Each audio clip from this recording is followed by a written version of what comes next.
ಯಾಕೆ ಗ್ರಾಮ panchayat bill collector tender ನಡೆಸದೆ ಕೋಟಿ ಕೋಟಿ ಲೂಟಿ ಮಾಡಿದ ಆರೋಪವನ್ನ ಹೊತ್ತಿದ್ರು. ಪ್ರಕರಣ ದಾಖಲಿಸಿದ 3 ದಿನಕ್ಕೆ ಬಿಲ್ ಕಲೆಕ್ಟರ್ ರೂಪಾಗೆ ಕ್ಲೀನ್ ಚೀಟ್ ಕೊಡಲಾಗಿದೆ. ಇದು ಸಾರ್ವಜನಿಕರ ಆಕ್ರೋಶಕ್ಕೆ ಕಾರಣವಾಗಿದೆ. ಸಿಇಒ ಆದೇಶ ಧಿಕ್ಕರಿಸಿ ಗ್ರಾಮ ಪಂಚಾಯಿತಿ ನಡಾವಳಿ. ಗ್ರಾಮ ಪಂಚಾಯಿತಿ ವಿರುದ್ಧ ಜನರ ಆಕ್ರೋಶ. ಆನೇಕಲ್ ತಾಲೂಕಿನ ಸುರಗಜಕ್ಕನಹಳ್ಳಿ ಗ್ರಾಮ ಪಂಚಾಯಿತಿ ಬೆಂಗಳೂರು ನಗರ ಜಿಲ್ಲಾ ಪಂಚಾಯಿತಿ ಸಿಇಒ ಆದೇಶದ ವಿರುದ್ಧ ನಡಾವಳಿ ಪಾಸ್ ಮಾಡಿದೆ. ಇದು ಸಾರ್ವಜನಿಕರ ಆಕ್ರೋಶಕ್ಕೆ ಕಾರಣವಾಗಿದೆ. ಇವರ ಹೆಸರು ರೂಪಾ. ಸುರಗಜಕ್ಕನಹಳ್ಳಿ ಗ್ರಾಮ ಪಂಚಾಯಿತಿ ಬಿಲ್ ಕಲೆಕ್ಟರ್ ಆಗಿದ್ರು. ಟೆಂಡರ್ ನಡೆಸದೆ ದರಪಟ್ಟಿ ಮುಖಾಂತರ ಪಿಡಿಒ ಸಹಿ ಇಲ್ಲದೆ ನಕಲಿ ಬಿಲ್ ಸೃಷ್ಟಿಸಿ 1,49,00,000 ಲೂಟಿ ಮಾಡಿದ್ರು ಅನ್ನೋ ಆರೋಪ ರೂಪಾ ಮೇಲಿದೆ. ಅಲ್ಲದೆ ಹಾಲಿ ಸದಸ್ಯರಾಗಿರುವ ಮಾಜಿ ಅಧ್ಯಕ್ಷ ರಾಜಪ್ಪ, ಅಂದಿನ ಪಿಡಿಒ ಹರೀಶ್, ಕಾರ್ಯದರ್ಶಿ ಶಿಲ್ಪಾಬಾಯಿ ಮತ್ತು ಕಂಪ್ಯೂಟರ್ ಆಪರೇಟರ್ ರಘು ಕೂಡ ಸಾಥ್ ಕೊಟ್ಟಿದ್ರಂತೆ. ತನಿಖೆ ವೇಳೆ ಪಂಪ್ ಮೋಟಾರ್ ರಿಪೇರಿ ಹೆಸರಿನಲ್ಲಿ 54 ಲಕ್ಷ, ನೀರಿನ ಪೈಪ್ಲೈನ್ ಸಾಮಗ್ರಿ ಖರೀದಿಯಲ್ಲಿ 55 ಲಕ್ಷ ಮತ್ತು ಕುಡಿಯುವ ನೀರಿನ ಟ್ಯಾಂಕರ್ ಹೆಸರಿನಲ್ಲಿ 7 ಲಕ್ಷ ಸೇರಿದಂತೆ ನಕಲಿ ಬಿಲ್ ಸೃಷ್ಟಿಸಿ ಸಾರ್ವಜನಿಕ ಹಣ ಲೂಟಿ ಮಾಡಿದ್ದು ಗೊತ್ತಾಗಿತ್ತು. ಹೀಗಾಗಿ ಬೆಂಗಳೂರು ನಗರ ಜಿಲ್ಲಾ ಪಂಚಾಯಿತಿ ಸಿಇಒ ಲತಾ ಕುಮಾರಿ ಶಿಸ್ತು ಕ್ರಮಕ್ಕೆ ಆದೇಶಿಸಿದ್ರು. ಅದರಂತೆ ಆನೇಕಲ್ ಠಾಣೆಯಲ್ಲಿ ಕ್ರಿಮಿನಲ್ ಕೇಸ್ ಕೂಡ ದಾಖಲಾಗಿತ್ತು. ಅಲ್ಲದೆ ಸರ್ಕಾರಿ ನೌಕರಿಯಿಂದ ಅಮಾನತು ಕೂಡ ಮಾಡಿದ್ರು. ಪ್ರಕರಣ ದಾಖಲಿಸಿ ಕೇವಲ 3 ದಿನಕ್ಕೆ ಬಿಲ್ ಕಲೆಕ್ಟರ್ ರೂಪಾಗೆ ಕ್ಲೀನ್ ಚೀಟ್ ನೀಡಲಾಗಿದೆ.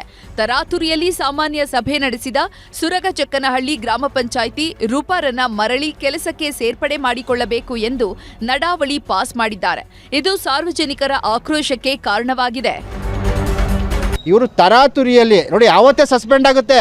ಆದರೆ ಇವರ ಏನು ಕ್ರಿಮಿನಲ್ ಕೇಸ್ ಬಿದ್ದು ಕೂಡ ಸಸ್ಪೆಂಡ್ ಆದರೂ ಕೂಡ ಇವರ ಅಧಿಕಾರ ಕಳ್ಕೊಂಡ್ರೂ ಕೂಡ 10/2/2025 ಇವರು ತುರ್ತು ಸಭೆಯನ್ನು ಕರ್ಕೊಳ್ತಾರೆ. ಯಾವುದೇ ನೋಟಿಸ್ ಇಲ್ಲ, ಯಾವುದೇ ನಡವಳಿ ಇಲ್ಲ, ಏನೂ ಇಲ್ಲ.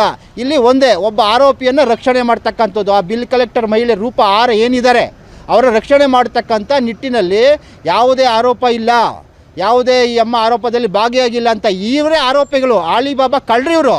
ಈ ಆರೋಪಿಗಳೇ ಆ ಆರೋಪಿಗೆ ಕ್ಲೀನ್ ಚಿಟ್ಟನ್ನು ಕೊಡುವಂಥ ಕೆಲಸ ಮಾಡ್ತಾರೆ. 10ನೇ ತಾರೀಕು 2ನೇ ತಿಂಗಳು 2025 ತಮ್ಮ ಆದೇಶದ ವಿರುದ್ಧ ಗ್ರಾಮ ಪಂಚಾಯಿತಿ ನಡಾವಳಿ ಪಾಸ್ ವಿಚಾರ ಗೊತ್ತಿಲ್ಲ. ಕಾನೂನು ಬಾಹಿರವಾಗಿ ನಡಾವಳಿ ಪಾಸ್ ಮಾಡಿದ್ರೆ ಕ್ರಮ ಕೈಗೊಳ್ತೇವೆ ಅಂತ ಜಿಲ್ಲಾ ಪಂಚಾಯಿತಿ ಸಿಇಒ ಲತಾ ಕುಮಾರಿ ಹೇಳಿದ್ದಾರೆ.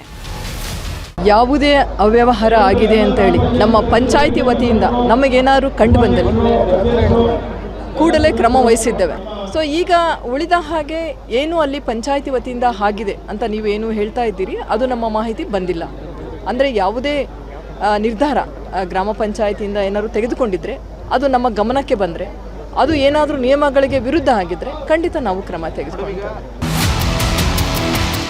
ಬಿಲ್ ಕಲೆಕ್ಟರ್ ರೂಪಾ ರಕ್ಷಣೆಗೆ ಜಿಲ್ಲಾ ಪಂಚಾಯಿತಿ ಕಚೇರಿಯಲ್ಲೇ ಷಡ್ಯಂತ್ರ ನಡೆದಿದೆ ಅನ್ನೋ ಅನುಮಾನ ಮೂಡಿದೆ.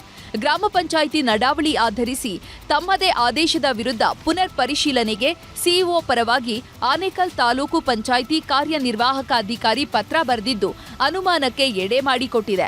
ಒಟ್ಟಾರೆ ಸಂಬಂಧಪಟ್ಟ ಅಧಿಕಾರಿಗಳು ಈ ಬಗ್ಗೆ ತನಿಖೆ ನಡೆಸಿ ಅಕ್ರಮಕ್ಕೆ ಬ್ರೇಕ್ ಹಾಕಬೇಕಿದೆ. ಆದೂರು ಚಂದ್ರು, ನ್ಯೂಸ್ 18 ಆನೇಕಲ್. ಬೃಹತ್ ಬೆಂಗಳೂರು ಮಹಾನಗರ ಪಾಲಿಕೆ ಇವತ್ತಿಗೆ ಕೊನೆ. ಇನ್ಮುಂದೆ ನಗರದ ಆಡಳಿತ ಬಿಬಿಎಂಪಿ ಕೈಯಲ್ಲಿ ಇರೋದಿಲ್ಲ, ಬದಲಾಗಿ ಜಿಬಿಎ ಕೈ ಸೇರಲಿದೆ. ಹಾಗಾದ್ರೆ ಗ್ರೇಟರ್ ಬೆಂಗಳೂರಿನಲ್ಲಿ ಏನೆಲ್ಲ ಬದಲಾವಣೆ ಆಗುತ್ತೆ ಅನ್ನೋದರ ಡೀಟೇಲ್ಸ್ ಇಲ್ಲಿದೆ. ನಾಳೆಯಿಂದ ಗ್ರೇಟರ್ ಬೆಂಗಳೂರು ಜಾರಿ.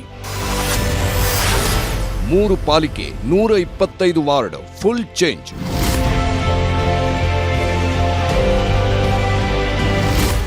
ಬೃಹತ್ ಬೆಂಗಳೂರು ಮಹಾನಗರ ಪಾಲಿಕೆಯ ಆಯಸ್ಸು ಮುಗಿದಿದ್ದು ನಾಳೆಯಿಂದ ಬಿಬಿಎಂಪಿ ಯುಗಾಂತ್ಯ ಆಗ್ತಿದೆ. ಈ ಮೂಲಕ ರಾಜಧಾನಿ ಬೆಂಗಳೂರಿನ ಆಡಳಿತದ ಚಿತ್ರಣವೇ ಅದಲು ಬದಲಾಗ್ತಿದೆ. ರಾಜ್ಯ ಸರ್ಕಾರ ಇವತ್ತು ಜಿಬಿಎಗೆ ಅಧಿಕೃತ ಅಧಿಸೂಚನೆ ಹೊರಡಿಸಿದ್ದು ನಾಳೆಯಿಂದ ಗ್ರೇಟರ್ ಬೆಂಗಳೂರು ಪ್ರಾಧಿಕಾರ ಜಾರಿಯಾಗ್ತಿದೆ. ಬಿಬಿಎಂಪಿ ಬದಲಿಗೆ ಗ್ರೇಟರ್ ಬೆಂಗಳೂರು ಪ್ರಾಧಿಕಾರ ಅಸ್ತಿತ್ವಕ್ಕೆ ಬರಲಿದೆ. ಅಂದ್ರೆ ಹಾಲಿ 709 ಚದರ ಕಿಲೋಮೀಟರ್ನಿಂದ 1000 ಚದರ ಕಿಲೋಮೀಟರ್ ವ್ಯಾಪ್ತಿಗೆ ಜಿಬಿಎ ವಿಸ್ತರಣೆ ಮಾಡಲಾಗ್ತಿದೆ. ಜಿಬಿಎಗೆ ಬಿಬಿಎಂಪಿ ಅಧೀನದಲ್ಲಿದ್ದ ಪ್ರದೇಶಗಳ ಜೊತೆಗೆ ಬೆಂಗಳೂರಿನ 4 ದಿಕ್ಕುಗಳಲ್ಲಿರುವ ಸಾಕಷ್ಟು ಪ್ರದೇಶಗಳು ಸೇರ್ಪಡೆಯಾಗಲಿವೆ.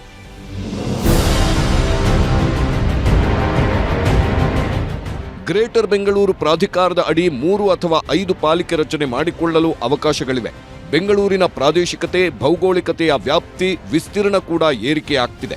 ಸದ್ಯಕ್ಕೆ ಬಿಬಿಎಂಪಿಯನ್ನ ಬೆಂಗಳೂರು ಕೇಂದ್ರ, ಬೆಂಗಳೂರು ಉತ್ತರ, ಬೆಂಗಳೂರು ದಕ್ಷಿಣ ಅಂತ 3 ವಿಂಗಡಣೆ ಮಾಡಲಾಗ್ತಿದ್ದು ಒಂದೊಂದು ಪಾಲಿಕೆಗೆ 125 ವಾರ್ಡ್ ಇರಲಿವೆ. ಗ್ರೇಟರ್ ಬೆಂಗಳೂರು ಕ್ಯಾಬಿನೆಟ್ ಅಲ್ಲಿ ಪಾಸ್ ಆಗಿದೆ. ಗವರ್ನರ್ ಸಾಹೇಬರು ಲಿಖಿತ ಕೊಟ್ಟಿದ್ದಾರೆ. ನಮ್ಮ ರಿಜ್ವಾನ್ ಅವರ ನೇತೃತ್ವದಲ್ಲಿ ಒಂದು ಸಮಿತಿ ಇವರೆಲ್ಲ ಕೂತ್ಕೊಂಡು ತೀರ್ಮಾನ ಮಾಡಿದ್ದಾರೆ.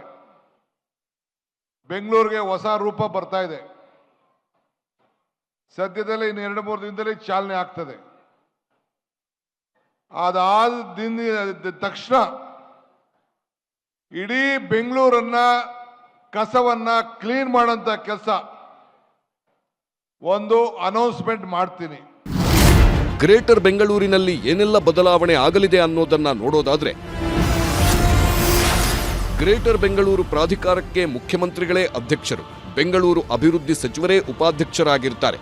ಪ್ರತಿ ಪಾಲಿಕೆಗೂ ಗ್ರೇಟರ್ ಬೆಂಗಳೂರು ಪ್ರದೇಶದ ಗಡಿ ನಿಗದಿ ಮಾಡಲಾಗುತ್ತೆ. ಎಲೆಕ್ಟ್ರಾನಿಕ್ ಸಿಟಿ, ಅತ್ತಿಬೆಲೆ, ಜಿಗಣಿ ಕೈಗಾರಿಕಾ ಪ್ರದೇಶ, ಬೊಮ್ಮಸಂದ್ರ, ಸರ್ಜಾಪುರ, ಬಾಗಲೂರು, ರಾಜನಕುಂಟೆ, ಹೆಸರಘಟ್ಟ, ದಾಸನಪುರ, ಮಾಕಳಿ, ತಾವರೆಕೆರೆ, ಕಗ್ಲಿಪುರ, ಕುಂಬಳಗೋಡು, ಹಾರೋಹಳ್ಳಿಯು ಗ್ರೇಟರ್ ಬೆಂಗಳೂರು ವ್ಯಾಪ್ತಿಗೆ ಬರಲಿದೆ. ಗ್ರೇಟರ್ ಬೆಂಗಳೂರು ಕಟ್ಟಡಗಳ ಗಾತ್ರ, ಎತ್ತರ, ನಿಯಮಗಳು ಬದಲು ಸಾಧ್ಯತೆ ಇದ್ದು, ವಸತಿ ಕಟ್ಟಡಗಳಿಗೆ 50% ಮತ್ತು ವಾಣಿಜ್ಯ ಕಟ್ಟಡಗಳಿಗೆ 25% ಕಡಿತ ತರುವ ಸಾಧ್ಯತೆ ಇದೆ. ಗ್ರೇಟರ್ ಬೆಂಗಳೂರು ಮಾಡುವುದರ ಜೊತೆಗೆ ಆದಷ್ಟು ಬೇಗ ಚುನಾವಣೆ ಮಾಡಲಿ, ಜನಗಳಿಗೆ ಅನುಕೂಲ ಆಗುವಂತೆ ಮಾಡಬೇಕು. ಅಧಿಕಾರಿಗಳು ಕೆಲಸ ಮಾಡ್ತಿಲ್ಲ ಅಂತಿದ್ದಾರೆ ಸಾರ್ವಜನಿಕರು. ಸರ್, ಗ್ರೇಟರ್ ಬೆಂಗಳೂರು ಮಾಡಲಿ, ಇವರು BBMP ಮಾಡಿ, ಫಸ್ಟ್ ಎಲೆಕ್ಷನ್ ಮಾಡಬೇಕು ಸರ್. ಎಲೆಕ್ಷನ್ ಮಾಡ್ಬಿಟ್ಟು ಇವ್ರು ಏನಾದ್ರು ಮಾಡಲಿ. ಗ್ರೇಟರ್ ಬೆಂಗಳೂರು ಮಾಡಿ 3 ಭಾಗ ಮಾಡ್ತೀವಿ ಅಂತಾರೆ. ಒಳ್ಳೊಳ್ಳೆ ಅಧಿಕಾರಿಗಳನ್ನ, ಮೇಯರ್ಗಳನ್ನ ಹಾಕೊಂಡು ಮೇಂಟೈನ್ ಮಾಡಿದ್ರೆ ಜನಗಳಿಗೆ ಉಪಕಾರ ಆಗುತ್ತೆ, ಅನುಕೂಲ ಆಗುತ್ತೆ. ಇವರೇನು ಮಾಡದೆ ಗ್ರೇಟರ್ ಬೆಂಗಳೂರು ಮಾಡಿಕೊಂಡು ಕನಕಪುರ, ದೇವನಹಳ್ಳಿ, ನೆಲಮಂಗಲ ಎಲ್ಲ ಸೇರಿಸ್ತೀವಿ ಅಂತ ಇದ್ದಾರೆ. ಎಲ್ಲ ಪ್ರಯೋಜನ ಮಾಡಬೇಕು ಸರ್. ಬಿಬಿಎಂಪಿ ಮುಖ್ಯ ಆಯುಕ್ತರು ಹೇಗೆ ಪರಮಾಧಿಕಾರ ಇರುತ್ತೋ, ಇದೀಗ ನಗರ ಪಾಲಿಕೆಗಳಿರುವ ನಿಯಮಗಳಂತೆ ಎಲ್ಲಾ ಅಧಿಕಾರವನ್ನು ಆಡಳಿತಾಧಿಕಾರಿ ಚಲಾಯಿಸಬಹುದಾಗಿದೆ. ಒಟ್ಟಾರೆ ಗ್ರೇಟರ್ ಬೆಂಗಳೂರಿನಿಂದ ಎಷ್ಟು ಅನುಕೂಲ ಆಗಲಿದೆ ಅನ್ನೋದನ್ನ ಕಾದು ನೋಡಬೇಕಿದೆ. ಶರಣು ಹಂಪಿ, ನ್ಯೂಸ್ 18.